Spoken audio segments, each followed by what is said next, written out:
Money plant ઇન્ડિયાની ભાવનગર શાખાનો શુભારંભ શેરખાનના manager Shri Vimalbhai Parekh, ભાગવતાચાર્ય Shri Manubhai પંડ્યાના હસ્તે કરવામાં આવી હતી. આ તકે આમંત્રિતો સાહિત્યકારો, કવિઓ અને અગ્રણી આગેવાનો ઉપસ્થિત રહ્યા હતા.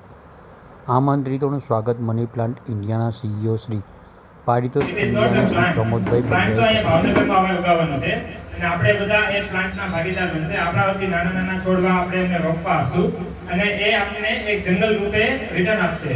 તો આવી અમારી એક શુભેચ્છા છે. સેકન્ડ થિંગ કે જેમ અંકલે વાત કરી કે ફ્રોડ થતા હોય છે, તો અહીંયા કોઈ ફ્રોડનો કોઈ સ્કોપ જ નથી, ઝીરો ચાન્સ. કારણ કે જે પ્લાન્ટમાં જે જગ્યાએ ફંડની ઇન્વેસ્ટમેન્ટ કરવામાં આવે છે એ પૂરેપૂરી ટ્રાન્સપરન્સી સાથે ઇન્વેસ્ટમેન્ટ કરવામાં આવે છે અને એણે બધી જે બ્રાન્ડ પકડી છે લાઈક LIC, સ્ટાર, તે લોકો ફાઇનાન્સ વિશે, મારા વિશે કંઈક જાણીને કંઈક જાણવા માટે બેઠા હોય છે. માટે બ્રાન્ચ મેનેજર છે અને શેરખાન એક મોટી બ્રોકિંગ કંપની છે જેમાં share market, mutual fund, IPO આ બધું આપણે શેરખાન થ્રુ કરી શકાય. અને શેરખાન માટે હું જો કહું તો એની ફ્રેન્ચાઇઝી આપણે અહીંયા ભાવનગરમાં લીધી છે. તો આપણામાંથી ઘણા બધા લોકો મ્યુચ્યુઅલ ફંડમાં, શેરમાં, FDમાં રોકતા હશે પૈસા, બેંકોમાં FDમાં રોકતા હશે પૈસા. તો બેંકો કરતાં થોડું 1.5% વધારે રિટર્ન મળી જાય, સેફટી આટલી નટલી રહે, એ મહત્વનું છે.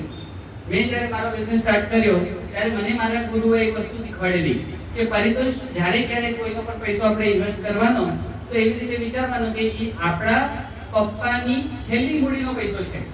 મતલબ કે પપ્પા રિટાયર થયા, એમના પાસે હવે છેલ્લી આવકનો મૂડી હોય તો એને તો ક્યાં રોકશે, એ વિચાર પહેલા કરવાનો અને એવા અખતરા કરવાના નહીં કે જેમાં એમનું નુકસાન થાય કે એમના થકી આપણા થકી એમનું નુકસાન થઈ શકે.